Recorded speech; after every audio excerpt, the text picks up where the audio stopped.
Ada pengalaman yang hampir tidak pernah absen dalam hidup siapapun. Saat kita merasa diremehkan, bukan karena kita menginginkan pujian berlebihan, melainkan karena sebagai manusia, diabaikan atau dipandang rendah itu melukai batin. Rasa itu semakin dalam ketika yang melakukannya adalah orang terdekat, atasan, atau bahkan seseorang yang tidak benar-benar mengenal kita, tetapi merasa berhak memberi penilaian. Ironisnya, banyak orang yang meremehkan bukan karena mereka lebih unggul, melainkan karena mereka sendiri belum berdamai dengan rasa kecil di dalam dirinya. Mereka merendahkan bukan untuk menjatuhkanmu, tetapi untuk meninggikan dirinya sendiri. Dan jika kita tidak waspada, kita bisa terseret masuk ke permainan itu. Kita membalas, menjelaskan, marah, membela diri, hingga akhirnya kehilangan satu hal yang paling berharga, ketenangan dan arah. Padahal ada jalan lain, jalan yang lebih sunyi, lebih menuntut, tapi jauh lebih kuat. Jalan ini tidak membutuhkan panggung atau pembenaran. Ia hanya meminta satu hal, penguasaan diri. Dalam filsafat stoikisme, inilah bentuk kekuatan sejati, mengendalikan apa yang berada dalam kuasa kita dan melepaskan sisanya. Kita tidak bisa memaksa orang lain menghargai kita, tetapi kita selalu punya pilihan tentang bagaimana bersikap ketika penghargaan itu tidak datang. Menariknya, ketika seseorang mampu tetap tenang dan tegak meski diremehkan, sesuatu mulai berubah, bukan hanya di dalam dirinya, tetapi juga dalam cara dunia memperlakukannya. Wibawa tumbuh tanpa suara. Dalam pembahasan ini, kita akan mengulas 6 sikap yang bisa kamu pegang saat diremehkan, tanpa menjadi keras, tanpa kehilangan martabat. Bukan teori kosong, melainkan pendekatan praktis yang relevan di tengah relasi sosial yang rumit dan penuh tekanan. Mari kita mulai. Poin pertama, gunakan tatapan yang tenang. Ada momen ketika membela diri justru melemahkan posisi kita. Semakin keras kita menjelaskan siapa diri kita, semakin besar ruang yang terbuka bagi orang lain untuk terus menguji dan meremehkan. Bukan karena mereka benar, tetapi karena kita memberi mereka akses. Mungkin kamu pernah merasakannya. Duduk di sebuah ruangan yang tampak hangat, tetapi terasa dingin. Kalimat-kalimat bercanda yang menyentil harga diri ditertawakan, bukan karena lucu, melainkan karena dianggap pantas merendahkanmu. Di situ, kamu dihadapkan pada pilihan, membalas atau diam. Tatapan diam bukan tanda ketidakmampuan berbicara. Ia juga bukan bentuk menyerah. Ia adalah pagar yang dibangun tanpa suara, tetapi cukup kokoh untuk membuat orang lain berpikir 2 kali sebelum melangkah lebih jauh. Banyak orang salah menafsirkan sikap ini sebagai dingin atau tidak sopan, padahal justru dari situlah terlihat bahwa seseorang sadar akan batas dirinya. Riset tentang komunikasi nonverbal menunjukkan bahwa kontak mata yang stabil dan tenang menciptakan kesan dominasi yang tidak agresif. Dalam psikologi, ini dikenal sebagai strategic silence. Saat kamu memilih diam, tubuhmu sebenarnya sedang bekerja. Detak jantung distabilkan, dorongan impulsif ditekan, hormon stres menurun. Diam yang disertai tatapan tenang seringkali cukup untuk menghentikan eskalasi konflik. Bukan karena kamu kalah, tetapi karena kamu paham bahwa tidak semua serangan pantas dibalas. Kadang, tidak berkata apapun adalah cara paling elegan untuk menyampaikan satu pesan. Aku sadar dengan apa yang kamu lakukan, tapi aku tidak perlu ikut bermain. Orang yang berniat meremehkan biasanya mengharapkan satu hal, reaksi. Kemarahanmu, kegelisahanmu, pembelaanmu. Reaksi itu adalah bahan bakar bagi motif tersembunyi mereka. Namun ketika yang mereka dapatkan hanyalah tatapan tenang tanpa kata, seringkali mereka berhenti, bukan karena berubah, tetapi karena kehilangan arah. Secara psikologis, dia menciptakan ruang ambigu. Lawan bicara mulai menebak-nebak. Apakah dia tahu sesuatu? Mengapa dia tidak terpancing? Ruang inilah yang justru membuat mereka tidak nyaman. Tentu saja, ini tidak mudah. Terutama jika kamu terbiasa menjelaskan segalanya, menjaga keseimbangan, dan membuat semua orang merasa nyaman. Namun di titik tertentu, kita perlu bertanya dengan jujur, sampai kapan kenyamanan orang lain harus dibayar dengan harga diri kita? Harga diri bukan benda yang perlu terus dikeluarkan untuk diperiksa. Tidak semua penilaian pantas disimpan. Kadang, karena kita sadar akan nilai diri, kita berhenti merasa perlu membuktikannya kepada mereka yang tidak pernah benar-benar ingin melihat. Namun penting untuk memahami niat di balik diam. Jika diam digunakan untuk membalas secara halus, maka yang terbentuk hanyalah konflik terselubung. Tetapi jika diam lahir dari ketenangan batin, dari ketidaktergantungan pada validasi eksternal, maka itu bukan pasif agresif. Itu adalah kekuatan yang tidak memerlukan pengakuan. Dalam keseharian, kamu bisa mulai melatihnya perlahan. Saat seseorang meremehkan pilihan hidupmu atau keputusanmu, berhentilah sejenak. Tarik nafas, tatap dengan tenang. Biarkan mereka melihat bahwa kamu tidak sedang takut. Kamu hanya tidak merasa perlu menjelaskan sesuatu yang tidak pantas diperdebatkan. Dan seringkali, justru itulah yang paling mengganggu mereka. Bukan karena diam itu kasar, tetapi karena makna yang muncul dari keheningan tersebut. Pernahkah kamu berada dalam situasi di mana seseorang meremehkanmu dengan cara yang samar, bukan lewat kata kasar, tapi melalui nada bicara, gestur kecil, atau candaan yang terasa tidak tulus? Dan di dalam hati, kamu tahu kamu bisa membalas. Kamu bisa menjelaskan panjang lebar siapa dirimu, apa niatmu, dan bagaimana perjalanan yang sudah kamu lalui. Namun di saat yang sama, ada kesadaran lain yang muncul. Jika kamu berbicara sekarang, kamu sedang naik ke panggung yang mereka siapkan. Kamu sedang bermain dalam aturan yang bukan kamu yang buat. Diam sering disalahartikan sebagai kekalahan. Padahal jika dilihat lebih jernih, siapa sebenarnya yang memegang kendali ketika satu pihak memilih tidak bereaksi? Siapa yang menentukan arah situasi ketika seseorang tetap tenang, meskipun disindir, dipancing, bahkan ditekan untuk merespons? Saat kamu memilih diam, kamu sedang menetapkan batas, bukan karena kamu tidak mampu menjawab, melainkan karena kamu tahu ada sesuatu yang lebih penting untuk dijaga. Ketenangan pikiranmu sendiri. Banyak konflik membesar bukan karena masalahnya rumit, tetapi karena ego saling berlomba untuk menjelaskan dan dibenarkan. Dalam studi komunikasi, strategic silence dikenal sebagai cara efektif untuk mencegah reaksi impulsif dan menciptakan ruang batin sebelum bertindak dalam kehidupan nyata. Efeknya sering terlihat jelas. Seseorang melempar sindiran, berharap kamu terpancing, namun kamu hanya menatap sebentar, diam, lalu kembali ke urusanmu. Tidak jarang, justru mereka yang menjadi kikuk, karena tanpa reaksi, tidak ada bahan untuk dilanjutkan. Panggungnya runtuh. Namun kita juga perlu jujur pada satu hal. Diam tidak selalu lahir dari kekuatan. Kadang ia muncul karena kelelahan, karena terlalu sering bicara, terlalu sering menjelaskan, terlalu lama berharap dipahami. Hingga akhirnya, kamu memilih diam bukan karena tenang, tetapi karena sudah kehabisan energi. Disinilah perbedaan penting perlu disadari. Diam yang sehat tidak menekan luka. Ia memberi ruang. Diam yang tidak sehat justru menumpuk beban batin. Perbedaannya ada pada niat dan kondisi batin di baliknya. Jika kamu diam dan hatimu tetap tenang, kemungkinan besar kamu sedang melindungi dirimu. Tetapi jika dia membuatmu semakin sesak, semakin terputus dari dirimu sendiri, mungkin yang kamu butuhkan bukan keheningan, melainkan ruang aman untuk didengar dengan tulus. Maka ketika kamu memilih diam sebagai jawaban, ajukan satu pertanyaan jujur pada diri sendiri. Apakah aku sedang menjaga martabat atau sedang menghindari luka yang belum selesai? Pertanyaan ini bukan untuk menyalahkan, melainkan untuk mengenali dirimu lebih dalam. Dalam stoikisme, diam adalah latihan kendali. Tokoh-tokoh seperti Epictetus dan Marcus Aurelius berulang kali menekankan bahwa tidak semua hal layak ditanggapi. Terkadang respons terbaik bukanlah membalas atau menjelaskan, tetapi menolak menyerahkan emosi kita kepada orang lain. Karena setiap kali kita bereaksi berlebihan, kita memberi kekuasaan kepada orang yang mungkin tidak pernah peduli pada kebaikan kita.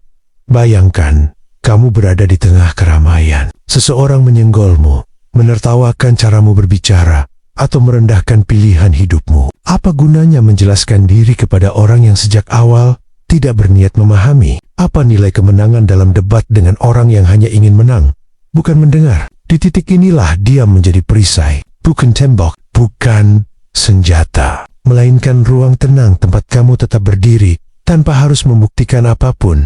Namun penting diingat, diam tidak selalu menjadi jawaban terbaik. Jika diam digunakan untuk menghindari konflik penting atau membiarkan batas dilanggar terus-menerus, maka diam justru bisa melukai dirimu sendiri. Karena itu, diam harus disertai kesadaran. Kapan diam cukup? Kapan bicara perlu? Diam bukan alat untuk lari, tetapi alat untuk memilih. Dan seperti alat apapun, ia bisa menyelamatkan atau merusak, tergantung bagaimana dan untuk apa ia digunakan.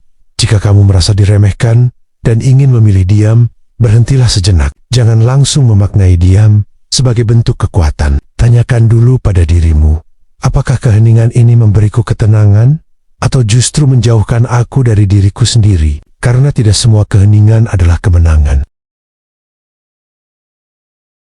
Pada akhirnya, diam bisa menjadi jalan pulang ke dirimu sendiri, di mana kamu tidak lagi sibuk menjelaskan hidupmu kepada orang-orang yang sudah memiliki kesimpulan, di mana kamu tidak lagi merasa perlu membalas untuk merasa cukup. Dan di titik itu, kamu mulai menyadari satu hal penting. Kamu bisa menjadi kuat tanpa harus bersuara.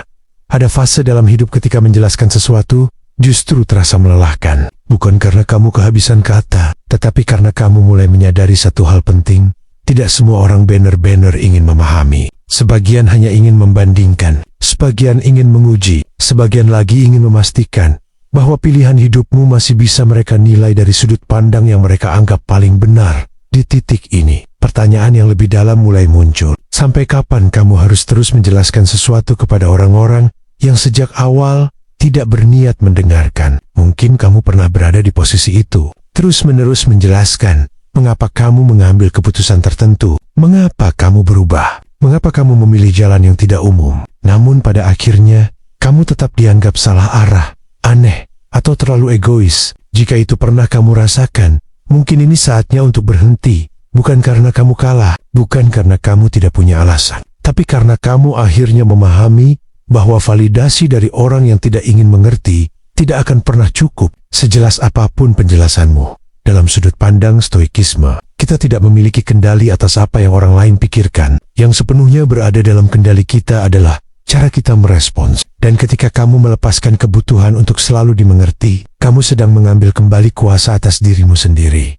Kamu berhenti hidup untuk menjawab narasi orang lain. Kamu mulai memegang arah ceritamu sendiri.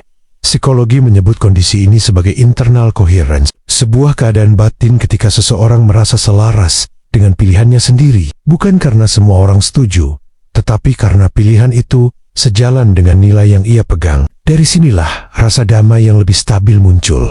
Dalam lingkungan sosial yang terbiasa menuntut penjelasan dan keterbukaan tanpa batas, sikap ini sering disalahpahami. Ada yang menganggapmu tertutup, ada yang menilaimu berubah, ada pula yang merasa kamu menjadi jauh. Namun sebenarnya, yang terjadi bukan perubahan ke arah yang lebih dingin, melainkan kesadaran yang lebih tajam. Kamu mulai memahami bahwa kata-kata yang selama ini kamu gunakan untuk menjelaskan seringkali hanya menjadi bahan perdebatan, bukan jembatan menuju pengertian. Bahkan, dalam banyak kasus, semakin panjang penjelasanmu, semakin besar rasa berhak orang lain untuk ikut mencampuri hidupmu. Di titik itu, berhenti menjelaskan bukan bentuk keacuhan. Ia adalah bentuk perlindungan diri. Akan selalu ada orang yang menganggapmu sombong ketika kamu berhenti membuka akses. Ada pula yang menyebutmu tidak dewasa. Namun seringkali, reaksi itu muncul karena mereka kehilangan sesuatu yang dulu bisa mereka ganggu tanpa batas. Ketidaknyamanan mereka lebih banyak berbicara tentang mereka, bukan tentangmu. Meski begitu, ada hal penting yang perlu dibedakan. Berhenti menjelaskan bukan berarti menutup semua ruang komunikasi. Bukan berarti kamu memutus dialog sehat. Yang berubah adalah seleksi. Kamu mulai memilih kepada siapa penjelasan itu pantas diberikan dan kepada siapa tidak. Ini bukan soal membangun tembok, melainkan menentukan arah. Coba renungkan sejenak, berapa banyak waktu yang habis untuk menjelaskan dirimu kepada orang yang sejak awal sudah punya kesimpulan sendiri. Berapa banyak energi emosional yang terkuras hanya karena kamu berharap mereka melihat niat baikmu. Dan berapa banyak dari mereka yang benar-benar berubah pandangannya setelah semua penjelasan itu diberikan. Seringkali, rasa tidak dihargai bukan muncul karena pilihan kita salah, tetapi karena kita terlalu lama berharap pengertian dari tempat yang memang tidak menyediakannya. Maka berhenti menjelaskan bukan tentang menyerah, itu tentang memilih. Memilih untuk menyimpan tenaga bagi hal-hal yang penting, bagi relasi yang sehat, bagi dirimu sendiri. Dan anehnya, ketika kamu berhenti menjelaskan, ada rasa ringan yang muncul. Seolah-olah kamu akhirnya pulang ke ruang batinmu sendiri. Tempat di mana kamu tidak perlu disetujui untuk merasa benar. Tempat di mana kamu tidak harus dipahami untuk merasa cukup. Jika suatu hari seseorang bertanya, "Kenapa kamu berubah?" Kamu mungkin hanya tersenyum tenang. Bukan karena ingin menyembunyikan sesuatu, tetapi karena kamu sadar, orang yang benar-benar peduli tidak membutuhkan penjelasan panjang. Dan orang yang benar-benar menghargai akan mengamati tanpa harus menginterogasi. Kadang yang paling menyakitkan bukan kata-kata orang, melainkan keputusan kita sendiri untuk tetap bertahan di ruang yang sudah lama tidak ramah bagi batin. Kita sadar sedang diremehkan, dinilai sepihak, dijadikan ukuran atas hal-hal yang tidak pernah kita minta. Namun anehnya, kita tetap tinggal, entah karena takut dianggap berubah, takut dicap menjauh, atau karena kita sendiri belum sepenuhnya yakin bahwa mengambil jarak adalah pilihan yang sah. Padahal, bagaimana jika menjaga jarak bukan bentuk menyerah, melainkan cara paling masuk akal untuk menjaga diri tetap utuh? Dalam psikologi relasi interpersonal, ada konsep yang disebut boundary setting. Ini bukan tentang memutus hubungan secara drastis, melainkan tentang menetapkan batas yang jelas antara dirimu dan hal-hal yang terus mengikis kesehatan batinmu. Jarak tidak selalu berarti menjauh secara fisik. Seringkali ia bekerja di level mental dan emosional. Kamu mulai memilih siapa yang boleh masuk ke ruang terdalam hidupmu, dan siapa yang cukup kamu sapa dari kejauhan, tanpa kemarahan, tanpa drama, tanpa penjelasan panjang. Lalu bagaimana kamu tahu bahwa jarak itu diperlukan? Biasanya ada pola yang berulang. Setiap kali selesai berinteraksi dengan orang tertentu, kamu merasa lelah tanpa tahu sebabnya. Tidak ada pertengkaran, tidak ada konflik terbuka, tapi ada rasa kecil yang tertinggal. Ada keraguan pada keputusanmu sendiri. Ada perasaan tidak nyaman yang sulit dijelaskan, dan yang paling sunyi terasa. Kamu mulai tidak enak dengan dirimu sendiri hanya karena terus berada di lingkaran itu. Sejak kecil, banyak dari kita dibesarkan dengan narasi bahwa menjaga hubungan lebih penting daripada menjaga diri. Namun, hubungan seperti apa yang dimaksud? Jika sebuah relasi membuatmu terus kehilangan arah, meragukan intuisi, dan mengorbankan batas pribadi hanya agar tidak dianggap dingin, lalu di mana letak kewarasannya? Kita sering keliru membedakan antara menjauh karena luka dan menjauh karena kesadaran. Tetapi jika kamu mampu duduk tenang, melihat situasinya tanpa emosi berlebihan, dan keputusan menjaga jarak lahir dari kejernihan, bukan pelarian, maka itu bukan lari. Itu perawatan. Tubuh kita bahkan sering memberi sinyal lebih dulu. Detak jantung meningkat setiap kali harus bertemu orang tertentu. Napas terasa pendek, perut mengencang. Ini bukan reaksi berlebihan. Ini respons biologis terhadap stres yang terus berulang. Bahkan lembaga psikologi besar mencatat bahwa mengurangi paparan terhadap stimulus emosional yang merusak adalah salah satu cara paling efektif untuk menjaga kesehatan mental dalam jangka panjang. Menariknya, saat seseorang akhirnya berani mengambil jarak, biasanya muncul dua reaksi di sekitarnya. Ada yang tersinggung, ada pula yang diam-diam mulai menghargai. Mereka yang tersinggung seringkali adalah orang-orang yang terbiasa mengakses emosimu tanpa batas. Sementara yang benar-benar peduli justru memberi ruang tanpa membuatmu merasa bersalah. Bukan berarti semua relasi harus dijauhkan. Kenyataannya, tidak semua hubungan membaik dengan kedekatan. Ada yang justru sehat setelah diberi ruang, dan ada pula yang perlu dilepaskan, bukan karena benci, tetapi karena kamu tidak lagi bersedia kehilangan dirimu sendiri demi tetap berada di sana.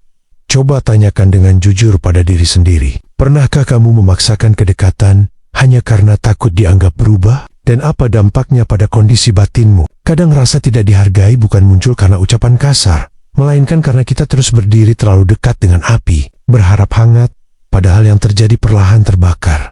Menjaga jarak tidak membuatmu menjadi orang yang tidak peduli. Justru dari jarak itulah kamu bisa melihat dengan lebih jelas siapa yang tetap hadir meski kamu tidak lagi memberi akses penuh, dan siapa yang hanya datang ketika bisa menuntut lebih.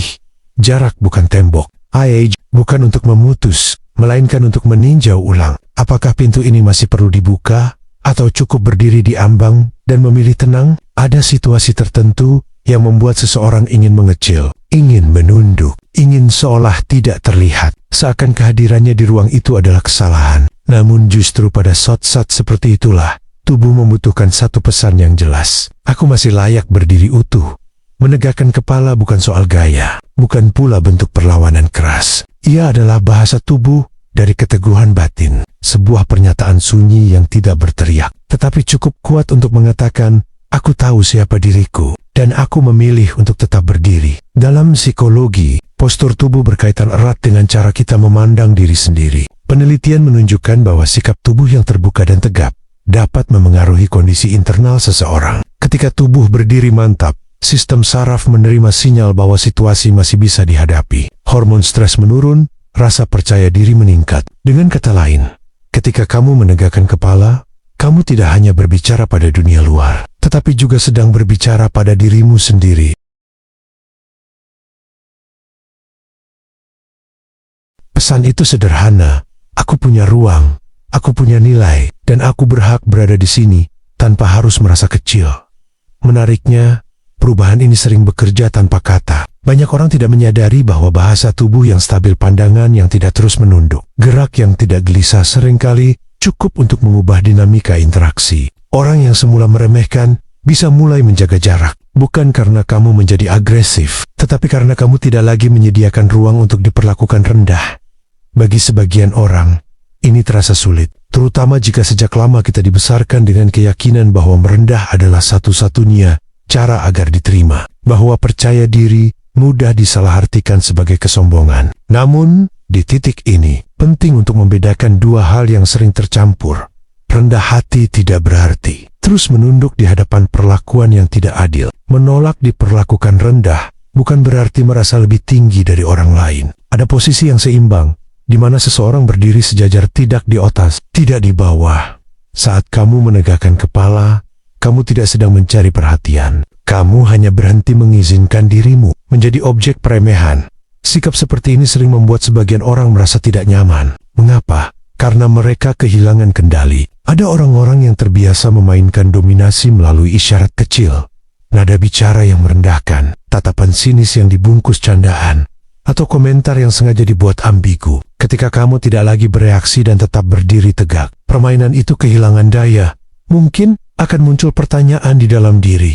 Apakah ini tidak berlebihan? Apakah aku terlalu sensitif hanya karena diremehkan? Namun coba ajukan pertanyaan lain yang lebih jujur. Sudah berapa lama kamu membiarkan dirimu mengecil hanya demi tidak menyinggung orang yang terus melukaimu? Menegakkan kepala tidak membutuhkan kata-kata. Justru karena itu, ia bisa terasa kuat tanpa agresi. Dalam ajaran Stoik, martabat tidak lahir dari kemampuan membalas, tetapi dari keteguhan untuk tetap berdiri saat orang lain berharap kita jatuh. Mungkin kamu akan merasa gemetar, napas terasa pendek, tubuh menyimpan memori lama. Saat berbicara, dianggap melawan. Saat menatap, dianggap menantang. Saat membela diri, dicap berlebihan. Namun perlu diingat, keberanian tidak selalu datang bersama rasa percaya diri yang utuh. Kadang ia hadir bersama jantung yang berdebar, tetapi tetap memilih berdiri. Dan jika suatu hari kamu menyadari bahwa orang-orang mulai lebih berhati-hati dalam berbicara kepadamu, itu bukan karena kamu menjadi menakutkan, itu karena kamu tidak lagi mudah ditundukkan. Energi batinmu mulai mengambil tempat, bukan untuk menguasai, melainkan untuk mengakar. Saat kamu merasa tidak dihargai, cobalah berhenti sejenak. Tarik nafas, tegakkan kepala, bukan sebagai bentuk balasan, tetapi sebagai pengingat paling dasar, aku masih ada, dan aku tetap bernilai, meskipun tidak satupun orang di ruangan ini mengakuinya. Poin ke-6, menetapkan batas dengan tegas dan tenang. Ada satu titik penting dalam perjalanan batin seseorang yang sering datang tanpa suara. Saat kita mulai menyadari bahwa kebaikan hati yang tidak diberi batas perlahan berubah menjadi beban, bukan karena kita lelah berbuat baik, tetapi karena kita terlalu lama membiarkan diri dilangkahi demi mempertahankan hubungan yang sebenarnya sudah tidak sehat. Di titik inilah muncul kesadaran baru. Menjaga kedamaian batin tidak selalu berarti menyenangkan semua orang. Menetapkan batas bukan tanda kekerasan hati. Justru seringkali, itu adalah bentuk cinta diri yang paling lembut dan dewasa. Mungkin selama ini kamu terlalu sering berkata, tidak apa-apa, padahal batinmu mengatakan sebaliknya. Terlalu sering tersenyum, meski di dalam ada rasa tertekan. Terlalu lama menoleransi perlakuan yang membuatmu mengecil, hanya demi menjaga suasana tetap nyaman bagi orang lain. Sampai suatu hari, muncul pertanyaan yang tidak bisa lagi diabaikan. Sampai kapan aku harus mengorbankan diriku sendiri demi kenyamanan yang bahkan tidak kembali padaku? Menetapkan batas bukan soal memutus hubungan, bukan pula soal menjauh tanpa penjelasan. Ini tentang menyampaikan dengan jernih dan tenang bahwa ada hal-hal yang tidak lagi bisa kamu terima. Entah itu ucapan yang merendahkan, candaan yang menyakitkan, atau tuntutan yang terus mengabaikan kebutuhanmu sendiri. Reaksi orang lain bisa beragam. Ada yang marah, ada yang tersinggung, ada pula yang tiba-tiba menjauh. Semua itu wajar. Batas seringkali menjadi cermin yang memaksa orang lain melihat ulang perilakunya. Terutama mereka yang sebelumnya terbiasa melangkah terlalu jauh karena kamu tidak pernah mengatakan cukup. Jika kamu masih merasa bersalah saat bersikap tegas, mungkin sejak lama kamu diajarkan bahwa kebaikan selalu identik dengan mengalah. Padahal tidak semua kompromi menyehatkan. Psikologi modern menyebut kemampuan ini sebagai assertiveness, ketegasan yang tidak menyerang, tetapi juga tidak tunduk. Dalam praktiknya, ini bisa dimulai dari hal sederhana. Memberi respon singkat ketika seseorang menekanmu untuk menjelaskan hal pribadi. Memilih tidak melanjutkan perdebatan yang sudah melewati batas sehat. Dalam beberapa kasus, membatasi akses bahkan menjadi langkah terakhir ketika batas yang sama terus diabaikan. Banyak orang bertanya, bagaimana caranya tetap elegan saat menetapkan batas? Jawabannya bukan pada nada suara yang keras, bukan pula pada argumen panjang. Kuncinya ada pada niat. Jika batas ditetapkan bukan untuk menang, melainkan untuk menjaga ruang aman batinmu, ketegasanmu akan terasa tenang, bukan kasar. Seringkali, satu kalimat sederhana sudah cukup. Aku tidak nyaman dengan itu. Tanpa emosi berlebihan, tanpa penjelasan panjang. Justru karena kesederhanaannya, pesan itu menjadi jelas. Setelah batas ditegakkan, biasanya muncul rasa lega yang aneh. Seolah dada yang lama tertekan, akhirnya bisa bernapas lagi. Ini bukan ilusi. Tubuhmu sedang merespons, karena kamu berhenti mengingkari kebutuhan batinmu sendiri. Namun tidak semua hubungan akan bertahan setelah batas dibuat. Ada yang berakhir, ada yang berubah, ada pula yang justru menjadi lebih sehat. Dari sini kamu akan tahu siapa yang layak tetap dekat dan siapa yang lebih baik dibiarkan menjauh tanpa kebencian. Bukan karena kamu membenci, tetapi karena kamu memilih untuk tidak lagi kehilangan dirimu sendiri. Jika kamu masih ragu dan takut dianggap egois, mungkin pertanyaannya perlu diubah. Mana yang lebih penting? Terus dipahami oleh semua orang, atau hidup dengan damai, karena kamu tahu kapan harus berkata cukup. Batas bukan tembok yang menolak semua orang. Ia adalah pintu yang kamu kendalikan sendiri. Siapa yang boleh masuk lebih dalam, dan siapa yang cukup kamu sapa dari kejauhan. Bukan karena kebencian, tetapi karena kamu belajar menyayangi, tanpa melupakan dirimu sendiri. Keteguhan yang tidak bergantung pada pengakuan ada satu momen sunyi yang jarang dibicarakan. Saat kamu menyadari bahwa meski sudah bersikap sabar, tenang, menjaga jarak, menetapkan batas, dan mengendalikan diri, tetap saja ada orang yang memperlakukanmu seolah keberadaanmu bisa disepelekan. Di titik itu, pertanyaannya bukan lagi bagaimana membuat mereka berubah. Pertanyaannya adalah, apakah kamu ingin terus menunggu pengakuan dari tempat yang tidak pernah benar-benar melihatmu, atau mulai menata ulang arah langkahmu sendiri? Mungkin ini bukan tentang sikap orang lain. Ini tentang bagaimana kamu menanggapi hal-hal yang berada di luar kendalimu. Di sanalah ketenangan yang tidak lahir dari kemenangan mulai muncul. Ketenangan yang datang dari pemahaman bahwa nilai dirimu tidak ditentukan oleh penilaian orang lain. Kamu tidak menjadi lebih rendah hanya karena tidak diakui. Dan kamu tidak menjadi lemah hanya karena memilih mundur dari hubungan yang timpang. Psikologi menunjukkan bahwa rasa nilai diri yang sehat tumbuh dari pemahaman jernih tentang diri sendiri, bukan dari pujian atau pengakuan eksternal. Orang yang memiliki nilai diri yang bersumber dari dalam cenderung lebih stabil menghadapi tekanan sosial. Tidak mudah terpancing penolakan, tidak reaktif saat diremehkan. Mereka tetap tenang, bukan karena kebal, tetapi karena tahu siapa dirinya. Jika kamu bertanya mengapa sebagian orang justru meremehkan lebih keras, ketika kamu mulai berubah, jawabannya seringkali sederhana. Perubahanmu membongkar pola lama. Ketika kamu tidak lagi mudah diatur, tidak lagi reaktif, dan tidak lagi ikut permainan emosional, kamu mencabut kendali yang dulu mereka pegang. Sebagian orang tidak nyaman saat kehilangan kuasa, dan reaksi mereka sering muncul dalam bentuk peremehan. Dari situlah kamu bisa melihat dengan jelas siapa yang pantas kamu jaga jaraknya, dan siapa yang layak tetap kamu beri ruang. Ini bukan tentang membenci siapapun. Ini tentang belajar bahwa tidak semua orang bisa tumbuh bersamamu. Ketenangan yang kamu bangun bukan karena kamu mati rasa, justru karena kamu telah terlalu sering merasa, hingga akhirnya memilih jalan yang lebih jernih. Kamu berhenti mengemis pengakuan, berhenti menjelaskan diri kepada mereka yang hanya ingin menang, bukan memahami. Mungkin masih ada rasa ragu, takut terlihat dingin, takut dianggap berubah. Tapi disitulah ujian sesungguhnya. Apakah kamu rela kehilangan dirimu sendiri demi tetap terlihat baik di mata yang tidak pernah menghargai? Ataukah kamu berani mengambil risiko kehilangan beberapa orang demi akhirnya pulih sebagai dirimu yang utuh? Kamu bukan hasil dari kata orang lain. Kamu juga bukan produk dari perlakuan buruk yang pernah kamu terima. Apa yang kamu jalani hari ini bukan tentang membuktikan apapun, melainkan tentang menghormati martabatmu dengan cara yang tenang, sederhana, dan penuh kendali. Dan seringkali, kelegaan terbesar bukan datang saat orang lain berubah, tetapi saat kamu berhenti berharap mereka akan berubah, saat kamu bisa berkata dalam hati, jika aku dihargai, aku bersyukur, jika tidak, aku tetap berdiri. Disitulah syukur yang paling dalam lahir, bukan karena hidup berjalan sesuai harapan, tetapi karena kamu bisa menatap dirimu sendiri tanpa malu, tanpa takut, dan tanpa membutuhkan pembenaran dari siapapun. Jika hari ini kamu merasa diremehkan, mungkin ini bukan akhir. Mungkin ini titik balik, bukan untuk membuktikan apapun kepada dunia, tetapi untuk kembali pada dirimu sendiri dengan pandangan yang lebih jernih dan hati yang lebih damai. Dan dari sanalah keteguhan sejati tumbuh, bukan dari teriakan, melainkan dari diam yang tidak lagi bisa digoyahkan.